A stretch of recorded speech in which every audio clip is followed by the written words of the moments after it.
El día de hoy he titulado este tema, ¿cómo es o cómo será el juicio de Dios para la iglesia?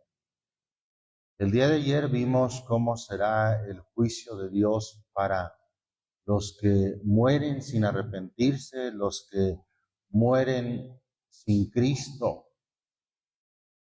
Y en la Biblia nos presenta claros ejemplos, como el que vimos en Lucas capítulo 16, versículo 19 en adelante, cuando aquel rico fue llevado al tormento del infierno y Lázaro fue llevado al seno de Abraham, donde era consolado.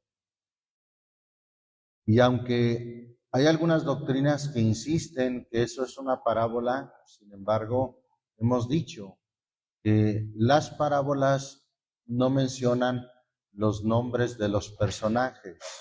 Solamente dice el sembrador o dice el dueño de la vid, los trabajadores o los obreros, menciona al rey y a su hijo, pero no menciona nombres. Sin embargo, esto en ningún momento dice que sea una parábola y sí menciona nombres, como es el nombre de Lázaro, como es el nombre de Abraham. Entonces, no es una parábola, sino es una descripción clara de a dónde van aquellos que mueren sin Cristo, mueren en sus delitos y pecados, pero de aquellos también que mueren con una esperanza y que serán consolados. Ahora, este tema es cómo es el juicio de Dios para la iglesia. Y vamos a partir de la primera carta del apóstol Pedro en el capítulo 4. Primera carta del apóstol Pedro, capítulo 4. Leemos del versículo 12 al versículo 17. Amén. Dice en el nombre del Señor Jesús. Carísimos. Esa palabra quiere decir también muy amados.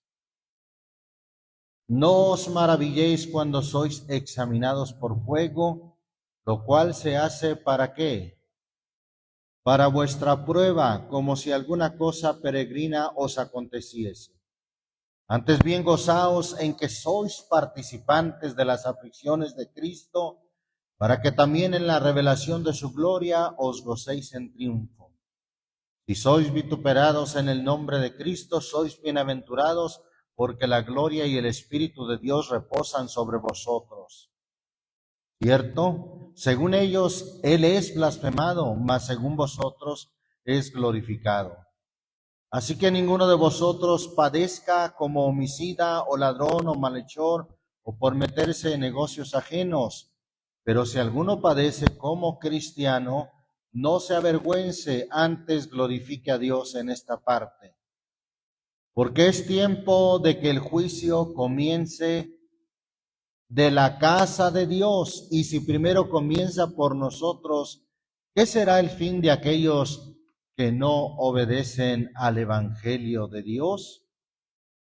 Amén. Este versículo 17 nos habla del juicio. Es tiempo de que el juicio comience de la casa de Dios. ¿Quién es la casa de Dios? La casa de Dios no es un edificio, la casa de Dios no es una construcción de ladrillo o de piedras, la casa de Dios es la iglesia. La casa de Dios somos nosotros, aquellos que pertenecemos al cuerpo de Cristo, esos somos la casa de Dios. Hebreos capítulo 3 nos habla de la casa de Dios y nos dice en el versículo 4, gloria a Dios, porque toda casa es edificada de alguno, mas el que creó todas las cosas es Dios. Y Moisés a la verdad fue fiel sobre toda su casa, como siervo para testificar lo que se había de decir, mas Cristo como hijo sobre su casa, la cual casa, ¿Quiénes somos? Somos nosotros, la casa de Dios, si hasta el cabo o hasta el fin retuviéremos firme la confianza y la gloria de la esperanza. Entonces, aclarado que la casa de Dios somos nosotros, somos la iglesia, y retomando el texto de Primera de Pedro 4:17 dice, es tiempo que el juicio comience de la casa de Dios.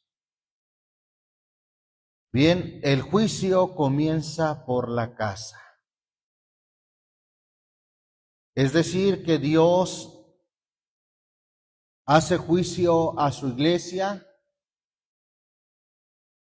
y este juicio Dios lo hace, hermano, no al morir, sino mientras que estamos en vida, para poder determinar cuál será nuestro destino.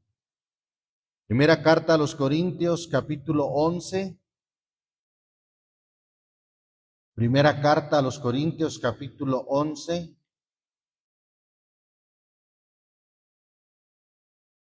Voy a leer ahí desde el versículo 27. Amén. De manera que cualquiera que comiere este pan, no dice un pan cualquiera que pudiera ser algún panadero o alguien con facilidades de cocina. No, este habla de un pan en especial. Cualquiera que comiere este pan o bebiere esta copa, ¿y de quién es ese pan y esa copa? Del Señor. Cualquiera que la comiere indignamente será culpado del cuerpo y la sangre del Señor. Hemos dicho, hermano, que un pedazo de pan literalmente o una copa de jugo de uva no tiene la virtud, no tiene la facultad de acarrearnos juicio. No, hermano. Aquí dice que el que come, dice en el versículo 28 y 29, por tanto, pruébese cada uno a sí mismo y coma así de aquel pan. No es opcional, es coma así de aquel pan y beba de aquella copa. Porque el que come y bebe indignamente juicio, come y bebe para sí, no discerniendo el cuerpo del Señor. Come juicio. No es que un pedazo de pan sin levadura o una copa de jugo de uva tenga la virtud, el poder de poder acarrearnos juicio, hermano. No. Pero sí, si se trata de la palabra, hermano, porque la palabra es Cristo. La palabra, hermano, y como lo dice el capítulo 10, versículo 16, mire, ahí está cerca, dice, la copa de bendición que bendecimos, dice en una pregunta retórica, ya hemos dicho que una pregunta retórica no es para poner en duda o buscar una respuesta, sino más bien es para confirmar algo. Dice, la copa de bendición que bendecimos, ¿no es la comunión de la sangre de Cristo? El pan que partimos, ¿no es la comunión del cuerpo de Cristo? El pan que partimos. Y de ese pan, a ese pan se refiere el que come y bebe indignamente, juicio come y bebe para sí, no discerniendo el cuerpo del Señor. ¿Qué quiere decir esto, hermano? Que cuando alguien come la palabra y hace caso omiso, como luego dicen, por un oído le entra y por el otro le sale, ¿sabe qué? De esa manera se está acarreando juicio, porque entendiendo y oyendo la palabra, no la obedece. ¿Y qué dice la Biblia? El pecado pues está en el que sabe hacer lo bueno y no lo hace. Ahí es pecado, y el pecado, hermano, trae juicio, pues la paga del pecado es muerte.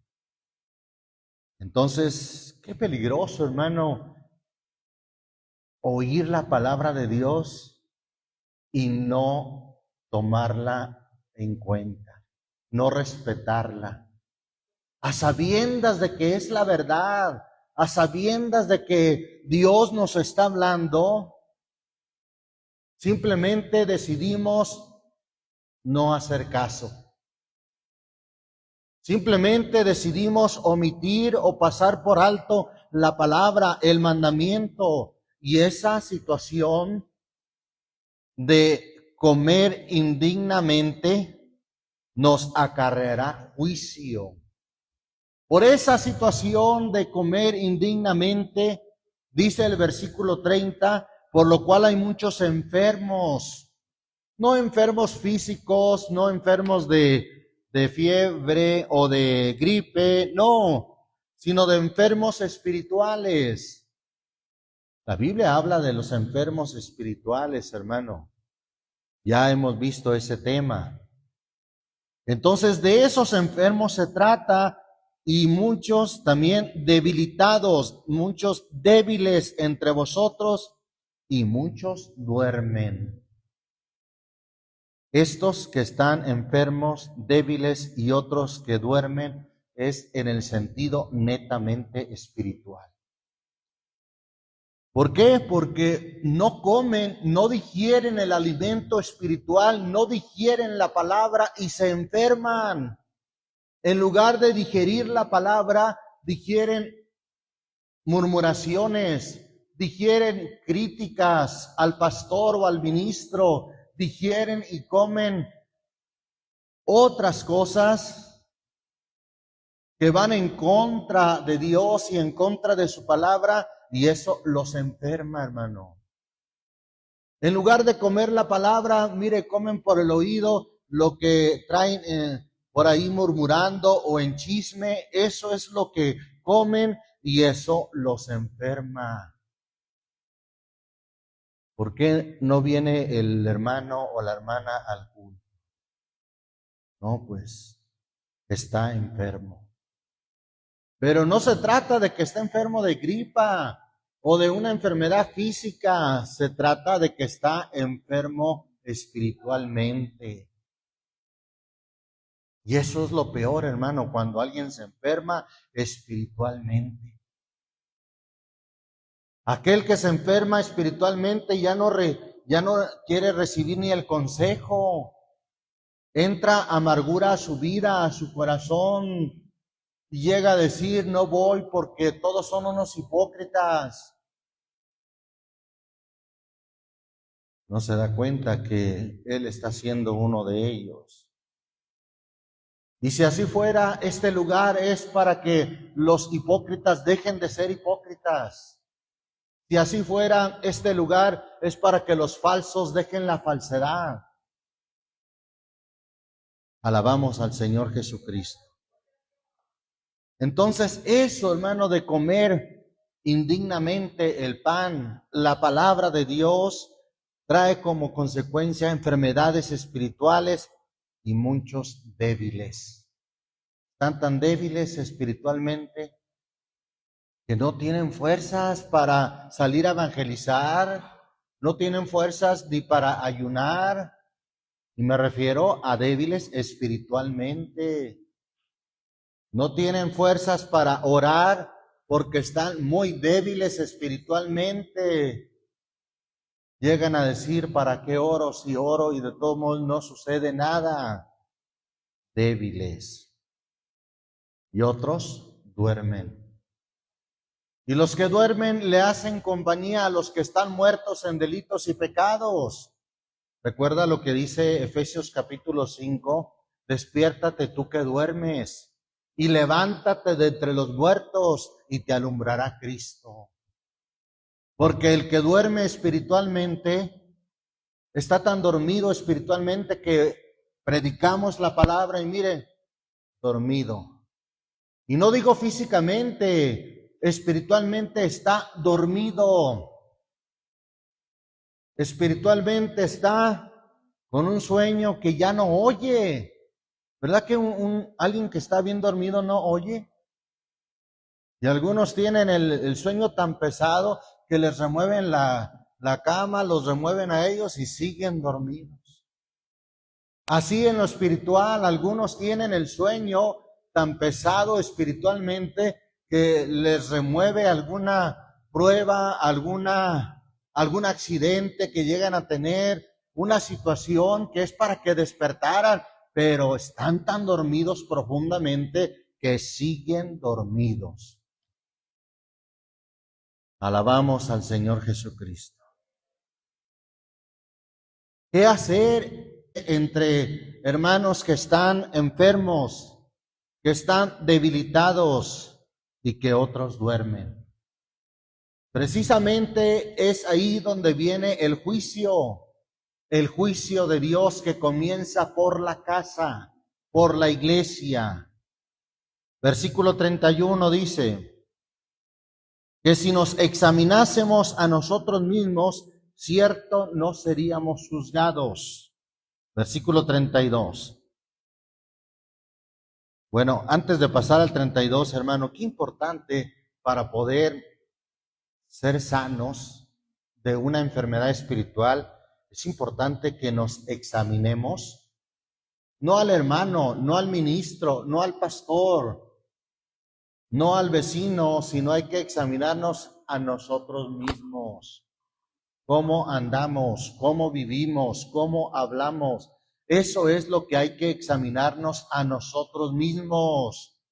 Deje de examinar al que canta, deje de examinar al que predica, deje de examinar a su hermano o hermana, examínese primeramente usted mismo. Nosotros mismos somos los que debemos examinarnos. Para examinarnos, por eso tenemos el espejo de la palabra de Dios. En un espejo, cuando usted lo ve, no ve a su vecino, ¿verdad que no? No ve el que está al otro lado, no, se ve usted mismo.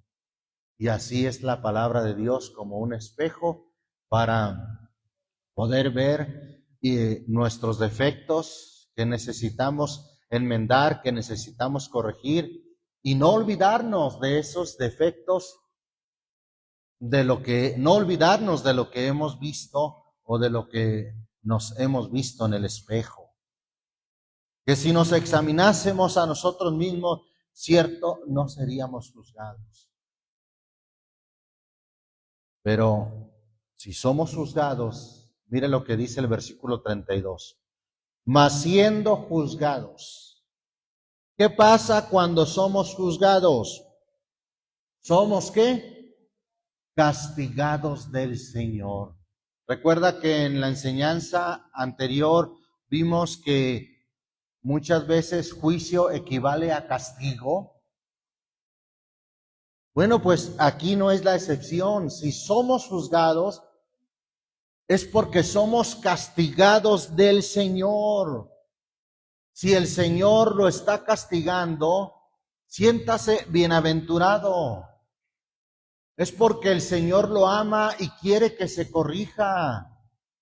Es porque el Señor lo ama y por eso lo está castigando. Para que usted, para que yo, para que cada uno de nosotros podamos corregirnos de nuestro mal camino. Siendo juzgados, es que somos castigados del Señor. Y si somos castigados del Señor, si el Señor nos castiga, es porque nos ama. Así dice la Biblia, que el Señor al que ama castiga y reprende a todo aquel que toma por hijo. Si estuviésemos fuera del castigo, luego sois bastardos y no hijos. Mas si somos partícipes del castigo, es que somos hijos y el Señor nos ama y por eso quiere que nos corrijamos, quiere que nos enmendemos. Siendo juzgados, somos castigados del Señor. ¿Para qué hace eso el Señor? ¿Para qué nos castiga? ¿Para vernos sufrir? No. El Señor no se deleita viéndonos sufrir. Ahí dice, ¿para qué, hermano? ¿Para qué? para que no seamos condenados con el mundo. Porque si seguimos sin enmendarnos, si seguimos sin corregirnos, lo que va a pasar es que vamos a ser condenados con el mundo. Ese es el juicio que Dios hace con su casa. Si hay enfermos, si alguien está debilitado y si alguien está dormido, el Señor tiene que hacer juicio. A eso se refiere el texto, siendo juzgados. Es decir, trayendo juicio el Señor en su iglesia, somos castigados. Somos castigados precisamente para que no seamos condenados con el mundo. Por eso siéntase bienaventurado si es castigado del Señor. Es una muestra de que Dios lo ama aún. Pero si usted ya se hizo al mundo y anda en el mundo, como lo se dice, muy campante, quitado de la pena, sin sufrir nada, no piense que es porque Dios le agrada su vida, su conducta, su desvío. No, más bien preocúpese, porque quizás si alguien ya está en ese grado, es porque ya el Señor lo ha dejado después de una u otra amonestación y será condenado con el mundo. Eso sí es más grave, ¿no le parece? Por eso, qué bueno que el Señor, hermano, haga juicio y en ese juicio nos tenga que castigar. Es para nuestro bien y es porque nos ama. El Señor dice ahí en Apocalipsis, el texto que vino a mi corazón, Apocalipsis 3, versículo 19. Vamos a leer el 18 también. Esto se lo dice el Señor a una iglesia. Se lo dice a la iglesia, no se lo dice a los del mundo, se lo dice a la iglesia de la Odisea. Y le dice en el versículo 18. Vamos a leer más desde el versículo 14. Amén. Escribe al ángel de la iglesia en la Odisea, he aquí dice el amén, el testigo fiel y verdadero, el principio de la creación de Dios. Yo conozco tus obras, que ni eres frío ni caliente. Ojalá fueses frío o caliente, mas porque eres tibio y no frío ni caliente, te vomitaré de mi boca. ¿Quiénes son los que están fríos? Los que están todavía en el mundo sin conocer la verdad. ¿Quiénes son los que son calientes? Los que están fervientes, sirviendo al Señor. Pero ¿quiénes son los tibios? Los tibios como que están en un punto neutro. Ni están allá en el mundo, ni están acá con fervor sirviendo al Señor. Están en un punto medio. Están espiritualmente en la mediocridad. Son tibios para servir a Dios. Indiferentes, apáticos a las cosas de Dios. Hermanos, que vamos a tener una fraternidad con la visita de nuestros hermanos. Sí. Está bien, Dios los bendiga. Apatía para todo. Hermanos, que vamos a evangelizar en esta colonia. Pues vayan, trabajo del pastor. Tibieza para todo. Hasta para cantar y alabar a Dios. Vamos cantando un canto, hermano. Y como que mueve los labios ahí nomás. Es que yo no me la hacía así. Fornica. En todo muestran una tibieza. Los tibios, hermano, no van a entrar. ¿Qué dice el Señor en el versículo 16? Mas porque eres tibio y no frío ni caliente, te vomitaré de mi boca. Porque tú dices, yo soy rico y estoy enriquecido y no tengo necesidad de ninguna cosa. Estoy muy bien, hermano, muy bendecido. Mire, tengo un buen trabajo, estoy ganando muy bien, tengo salud. Y sigue diciendo, y no conoces que tú eres un cuitado y miserable y pobre y ciego y desnudo.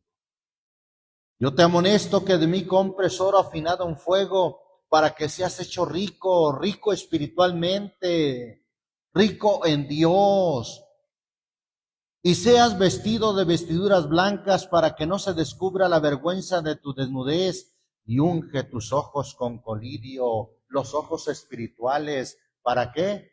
Para que veas, los ojos del entendimiento. David, cuando habla de sus ojos espirituales, cuando dice, abre mis ojos y miraré las maravillas de tu ley. Gloria a Dios. Versículo 19, que es a donde estamos, hermano, en este tema de el juicio que comienza por la casa de Dios. Yo reprendo. ¿Quién dice yo reprendo? El Señor Jesucristo. Yo reprendo y castigo a todos. ¿A cuáles todos? Los que amo. Sé pues celoso y arrepiéntete. Arrepiéntete. El Señor, hermano, juzga, hace juicio en su casa, la casa de Dios, trayendo castigo porque nos ama y no quiere que nos perdamos, porque nos ama y no quiere que permanezcamos en esa situación de tibieza, de indiferencia.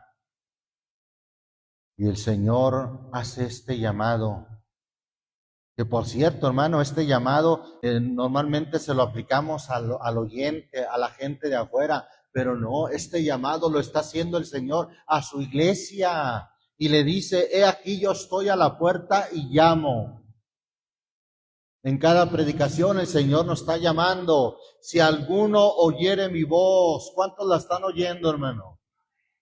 Si alguno oyere mi voz y abriere la puerta, entraré a él y cenaré con él y él conmigo. Tendremos comunión entre nosotros, tendremos comunión con el Señor.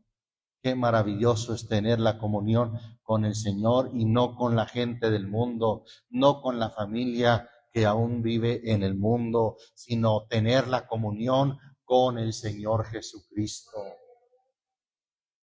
Alabamos el nombre de Jesucristo.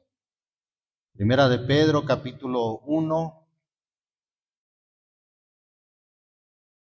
Voy a leer desde el versículo 3 en el nombre del Señor Jesús.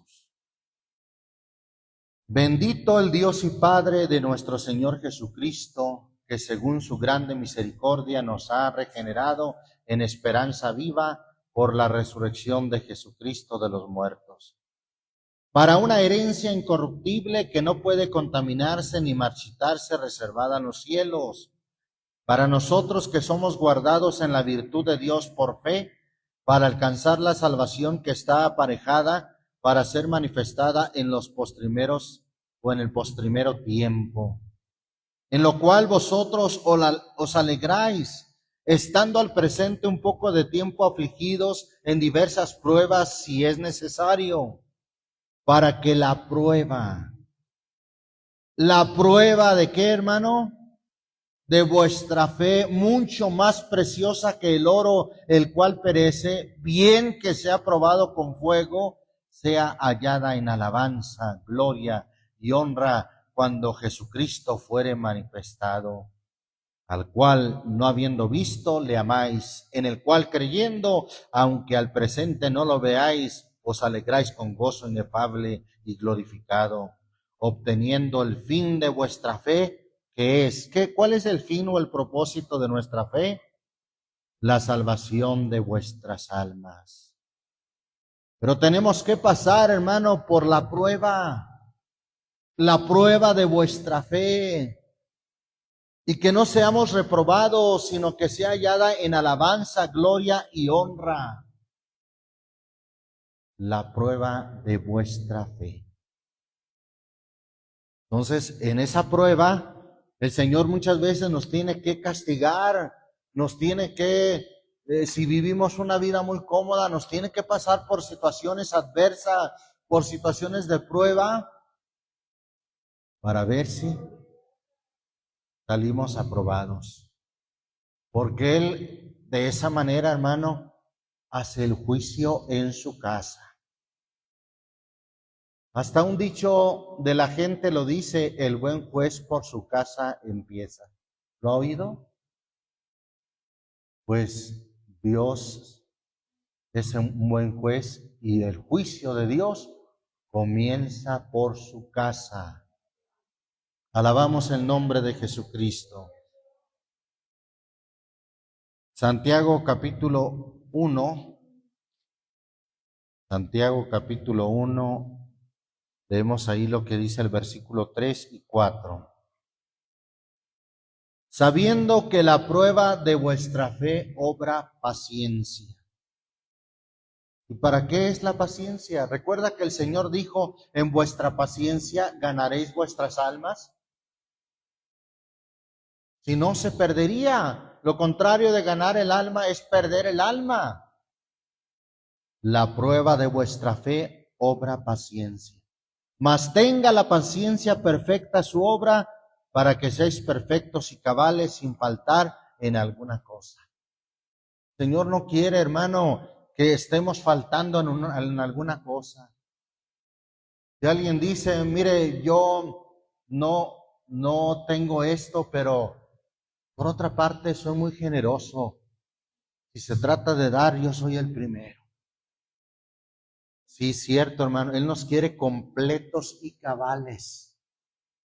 Que no faltemos en la oración, que no faltemos en la obediencia, que no faltemos, hermano, en la santidad. ¿Te acuerdas de aquel joven que te había hecho muchas cosas desde su juventud? Señor, le dijo el Señor: los mandamientos sabes. No mentirás, no hurtarás, honra a tu padre y a tu madre. ¿Y qué dijo aquel hombre? Todo esto guardado desde mi juventud, Señor. Ya se creyó completo. Pero ¿qué le dijo el Señor? Una cosa te falta. Ve y vende todo lo que tienes y dalo a los pobres, y tendrás tesoro en el cielo. Y ven y sígueme. ¿Qué pasó? Él, entristecido, se fue porque tenía muchas riquezas. El Señor no quiere, hermano, que estemos faltando en alguna cosa. Señor, pues tú sabes que no me congrego, pero siempre estoy en oración. No, hermano, no faltemos ni en congregarnos ni en la oración. Señor, tú sabes que yo no evangelizo, pero mi esposa lo hace por mí. ¿Nos podrá valer eso, hermanos? No, el Señor no quiere que faltemos en alguna cosa, sino que seamos perfectos, completos y cabales. Amén. Y para eso, hermano, entra en juicio con su iglesia. Y si es necesario castigarnos, nos castiga para que no seamos condenados con el mundo. Alabamos el nombre de Jesucristo. Bien, entonces, no se trata, hermano, de que muriéndonos vamos a ir a una sala donde van a pasar una película de toda nuestra vida. Ah, sí, saliste aprobado. No, hermano, el juicio comienza por la casa. Y eso es estando en vida, en esta tierra. De tal manera que cuando usted muere, ya está decidido si usted va a la eternidad con el Señor o si va al castigo eterno. Alabamos el nombre de Jesucristo. Bien, hay una escritura, hermano, que muchos se interpretan como una audiencia donde vamos a dar cuenta de todos nuestros hechos, aún los cristianos.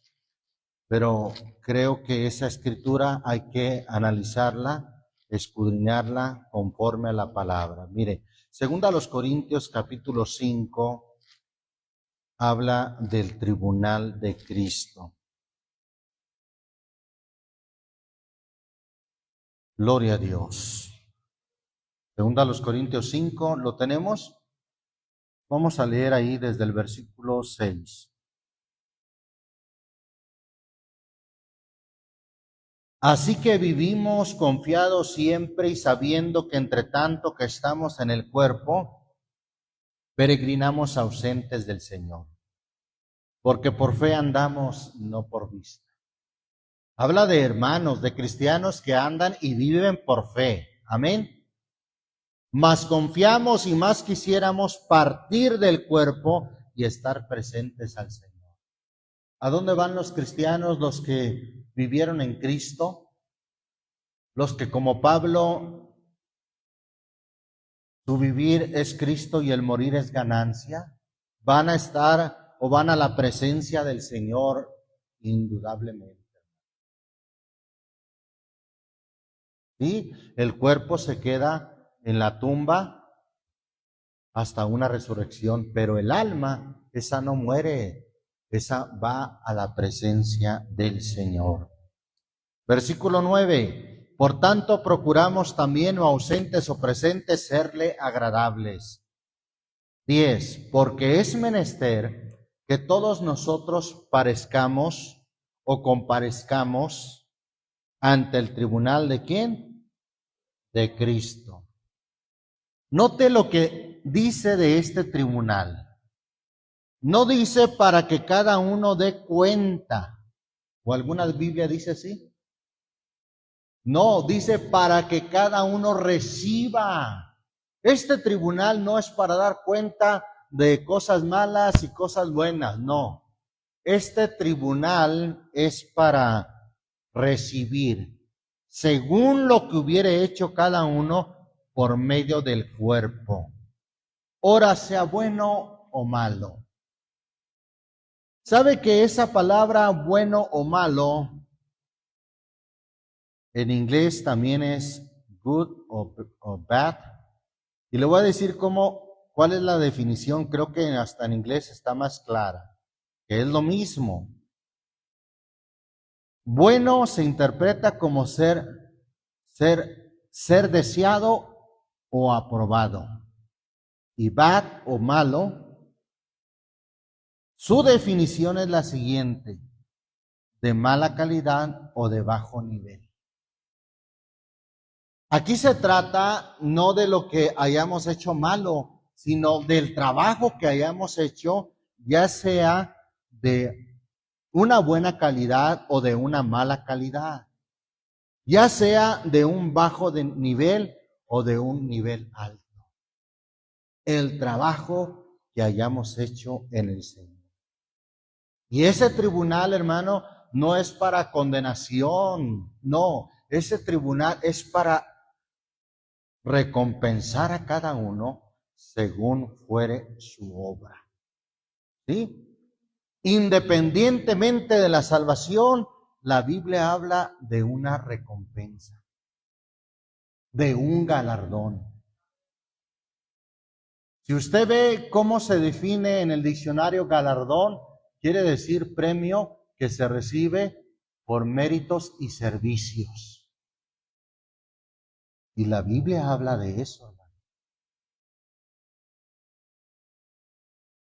Y no estamos hablando de la salvación, porque la salvación no se obtiene por méritos ni por servicios.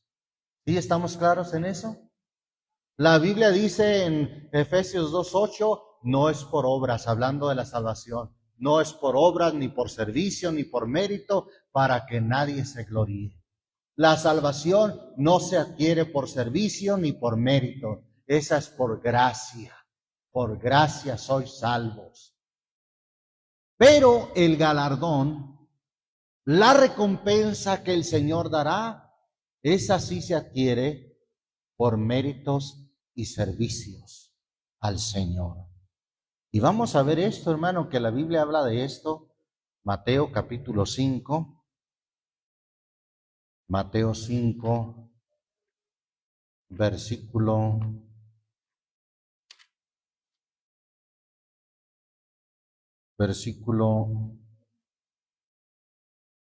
46. ¿Lo tenemos? 5:46 de Mateo.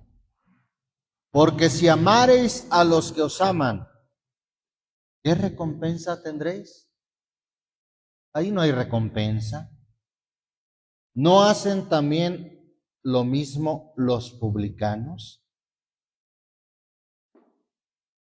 Habla de una recompensa que se puede tener, hermano. Pero si amamos solamente a los que nos aman, no hay ninguna recompensa. Pero si amamos aún a nuestros enemigos, como dice el versículo 44, mas yo os digo, amad a vuestros enemigos y bendecid a los que os maldicen, haced bien a los que os aborrecen y orad por los que os ultrajan y os persiguen. Ahí habrá recompensa. La Biblia habla de recompensa ahí en Mateo capítulo 6, ahí a la vuelta. Leemos del 1 al 4. Mirad que no hagáis vuestra justicia delante de los hombres para ser visto de ellos. De otra manera no tendréis merced de vuestro Padre que está en los cielos. Cuando pues hacéis limosna, no hagas tocar trompeta delante de ti. Una cosa es la limosna, hermano, y otra cosa es la ofrenda. Cuando se habla de lo que se daba en el templo, es ofrenda. Pero cuando se habla, por ejemplo, de lo que daba Cornelio, ¿se acuerda de Cornelio, que era un varón piadoso, que daba limosnas al pueblo? Eso se le llama limosnas. Aún lo que se da a necesitados o necesidades fuera de la iglesia. Eso es limosna. Dice el 2, cuando pues hacéis limosna, no hagas tocar trompeta delante de ti. Entendemos a qué se refiere, ¿verdad? Hermanos, di una buena cantidad a unos niños huérfanos. No, paz de Cristo. No hagas tocar trompeta delante de ti como hacen los hipócritas en las sinagogas y en las plazas para ser estimados de los hombres. De cierto os digo que ya tienen su recompensa. Mas cuando tú haces limosna, no sepa tu izquierda lo que hace tu derecha, para que sea tu limosna en secreto, y tu Padre que te ve en secreto, ¿qué dice? Él te recompensará en público. Cuando habla de público, no necesariamente se refiere a delante de un auditorio de gente, no, delante de sus ángeles. Algo que el Señor recompensará en público. Gloria a Dios. Hay una recompensa, hermano. Gloria a Dios. Seguimos considerando, hermano, ahí en Mateo capítulo 10. Mateo capítulo 10, versículo 40 al 42. ¿Lo tenemos? El que os recibe a vosotros, a mí recibe, y el que a mí recibe, recibe al que me envió. El que recibe profeta en nombre de profeta, merced de profeta recibirá.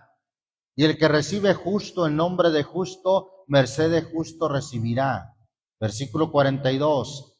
Y cualquiera que diere a uno de estos pequeñitos un vaso de agua fría solamente, en nombre de discípulo, de cierto os digo que no perderá, ¿qué cosa? Su recompensa. No perderá su recompensa. Gloria a Dios, porque sabe que el trabajo en el Señor no es en vano, va a ser recompensado, lo dice la Biblia.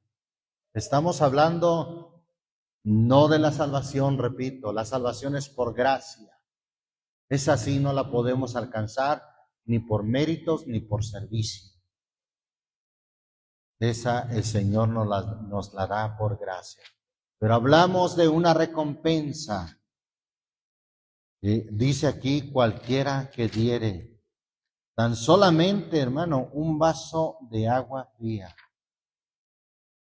a uno de estos mis discípulos, de cierto os digo que no perderá su recompensa. Amén. Tanto es el Señor Jesús. Porque mira lo que dice primero los Corintios 15, capítulo 15 de primera los Corintios, versículo 58. Amén. Así que, hermanos míos amados, estad firmes y constantes, creciendo en la obra del Señor. Siempre sabiendo que vuestro trabajo en el Señor, ¿qué dice? No es en vano. El trabajo en el Señor no es en vano. Ese trabajo que el Señor preparó para que anduviésemos en él, en ese trabajo. Cuando dice Efesios 2:10, somos creados en Cristo Jesús para buenas obras, las cuales Dios preparó para que anduviésemos en ellas, en esas obras, en ese trabajo. Hebreos capítulo 6. Mira lo que dice Hebreos capítulo 6, versículo 10. Porque Dios no es injusto para olvidar vuestra obra y el trabajo de amor que habéis mostrado a su nombre, habiendo asistido o servido y sirviendo aún a los santos. Dios, hermano, el trabajo en el Señor, las obras en el Señor, no es en vano. Gloria a Dios. Primera carta a los Corintios, capítulo 3. Primera carta a los Corintios en el capítulo 3, versículo 6 al 8. ¿Tenemos? Yo planté, Apolos regó, mas Dios ha dado el crecimiento. Así que ni el que planta es algo, ni el que riega, sino Dios que da el crecimiento. Y el que planta y el que riega son una misma cosa, aunque cada uno recibirá, ¿qué cosa? No dice, no habla aquí de la salvación, no. No dice cada uno recibirá su salvación, ¿verdad que no? No, cada uno recibirá su recompensa. ¿Conforme a qué? Conforme a su labor, conforme a su trabajo. Hay recompensa, hermano.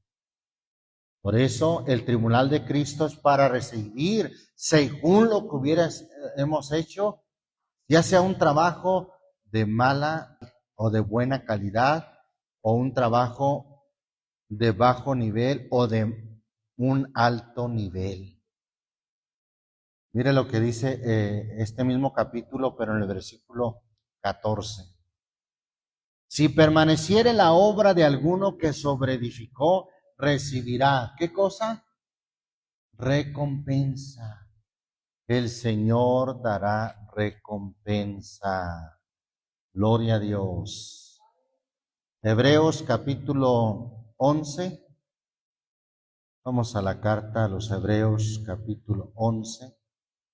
Ahí habla de galardón, que es prácticamente un sinónimo de recompensa, una retribución, galardón, algo que se recibe por méritos y por servicio o por servicio. Estamos ahí en Hebreos 11, versículo 6. Empero sin fe es imposible agradar a Dios, porque es menester que al que a Dios se llega, crea que le hay y que es. ¿Qué es quién, hermano? Dios es galardonador de los que le buscan. Es decir, que dará galardones a los que le sirven, a los que le buscan. Aquí mismo en Hebreos, pero en el capítulo 10, vea lo que dice el versículo 32 al 35. Empero traed a la memoria los días pasados en los cuales después de haber sido iluminados sufristeis gran combate de aflicciones. Por una parte, ciertamente con vituperios y tribulaciones fuisteis hechos espectáculo, y por otra parte hechos compañeros de los que estaban en tal estado. Porque de mis prisiones también os resentisteis conmigo, y el robo de vuestros bienes padecisteis con gozo. Conociendo que tenéis en vosotros una mejor sustancia en los cielos y que permanece. No perdáis pues vuestra confianza, que tiene grande remuneración. ¿De qué? De galardón. Un galardón, una remuneración, un pago. Por eso, hermano, cuando decimos Dios te pague, hermano, no nos referimos a la salvación, pues la salvación no la recibimos como un pago para decir, no, pues ya el Señor me pagó con la salvación. No, la Biblia dice, hermano, que la salvación no se recibe como un pago. No, no hicimos nada para recibir la salvación. Es más, vamos a ver cómo nos lo dice ahí Romanos. Bendito el nombre del Señor Jesucristo. Capítulo 4 de Romanos nos aclara esto. Versículo 4 de Romanos. ¿Lo tenemos? Empero al que obra no se le cuenta el salario. ¿Por qué? Como gracia, sino por deuda. ¿Y nosotros obramos para recibir la salvación, hermano? No, no es por obras.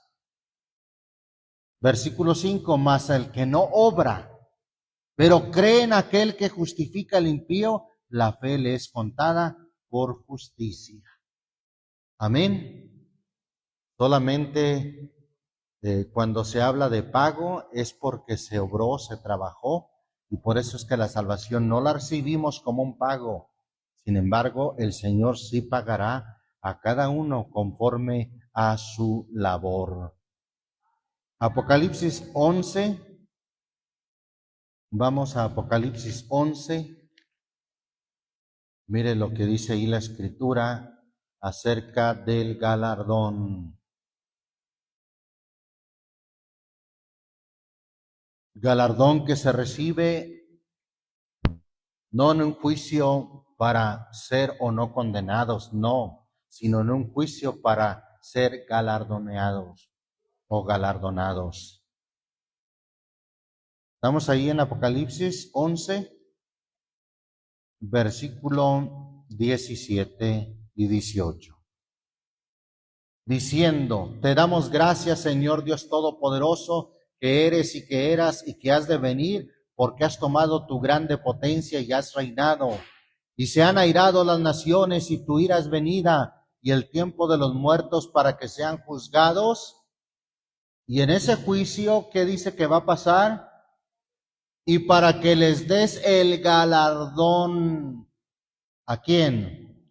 A tus siervos, los profetas, y a quién más, y a los santos, y a los que temen tu nombre, a los pequeñitos y a los grandes, para que destruyas los que destruyen la tierra, para que les des el galardón a tus siervos y a los santos, a los que temen tu nombre. El Señor, hermano, en ese tribunal dará galardones. Apocalipsis 22.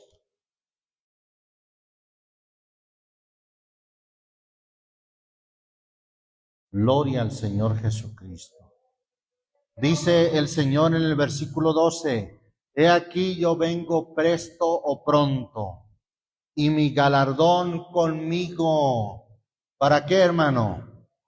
Para recompensar, para dar un galardón y de esa manera recompensar a cada uno según fuere ¿qué? Su obra, su trabajo en el Señor. El Señor dará recompensa. Dios es tan justo, hermano, tan equitativo, que hasta en eso el que se esforzó y trabajó en el Señor no recibirá menos. No recibirá menos que aquel que no se esforzó o que se esforzó poco. Pero ¿qué de aquellos, hermanos, que de plano no ganaron nada? Mire, vamos ahí a ver rápidamente un resumen de lo que es la parábola de las minas. Lucas 19, o también conocida en Mateo como de los talentos. Pero vamos a ver esto en Lucas 19. Leo el versículo, esta parábola comienza en el 12. Dijo pues, un hombre noble partió a una provincia lejos para tomar para sí un reino y volver. Mas llamados 10 siervos suyos, les dio minas y díjoles, negociad entre tanto que vengo. Empero sus ciudadanos le aborrecían, enviaron tras de él una embajada diciendo, no queremos que éste reine sobre nosotros. Y aconteció que vuelto él, habiendo tomado el reino, mandó llamar así a aquellos siervos a los cuales había dado el dinero para saber lo que había negociado cada uno. Y vino el primero diciendo, Señor, tu mina ha ganado 10 minas. Y él le dice, está bien, buen siervo, pues que en lo poco has sido fiel, tendrás potestad sobre 10 ciudades. Y vino otro diciendo, Señor, tu mina ha hecho 5 minas. Y también a este dijo, tú también sé sobre 5 ciudades. Y vino otro diciendo, Señor, aquí tu mina, la cual he tenido guardada en un pañizuelo. Porque tuve miedo de ti, que eres hombre recio, tomas lo que no pusiste y ciegas lo que no sembraste. Entonces él le dijo, ¿qué le dijo? Mal siervo, inútil, de tu boca te juzgo. Sabías que yo era hombre recio, que tomo lo que no puse y que ciego lo que no sembré. ¿Por qué pues no diste mi dinero al banco y yo viniendo lo demandara con el logro? Y dijo a los que estaban presentes, quitadle la mina y dadle al que tiene 10 minas. Y ellos dijeron, Señor, tiene 10 minas. Pues yo os digo que cualquiera que tuviere le será dado, mas al que no tuviere aún lo que tiene le será quitado. Y también aquellos mis enemigos que no querían que yo reinase sobre ellos, traedlos acá y degolladlos delante de mí. Qué tremendo, hermano. Si alguien de plano no hace nada, permanece nada más sentadito en la banca, sin trabajar en el Señor. Es más, ni siquiera ora por los que trabajan y salen a predicar. Pues dijo el Señor en esa misma parábola, pero vista desde Mateo, dijo en Mateo 25, versículo 30, y al siervo inútil. Ese no va a ser juzgado de esta manera porque anduvo allá, porque es un hombre que anduvo en el vicio, en el pecado. No, por inútil. Al siervo inútil, ¿qué le va a pasar? Echarle en las tinieblas de afuera, allí será el lloro y el crujir de dientes. Qué tremendo, hermano. Por eso hay que trabajar en eso. Dios es tan justo y equitativo que a cada uno le dará conforme a su labor, conforme a su trabajo. Hasta en eso es justo el Señor. Entonces, cuando el texto dice que de 2 Corintios 5:10 y habla del tribunal de Cristo, dice para que cada uno reciba según como hubiere hecho, ora sea trabajo de buena calidad o de baja calidad, o un trabajo de un nivel alto o de nivel bajo. A eso se refiere. No es un tribunal para ser o no condenados, es un tribunal, repito, y dice ahí el texto, para recibir. ¿Qué es lo que se va a recibir? Recompensa, galardones conforme a la labor, al trabajo de cada uno de nosotros. Amén. Alabamos el nombre del Señor Jesucristo. Damos gracias a Dios por su palabra y que la palabra del Dios nuestro corra y sea glorificada. Bendito su nombre.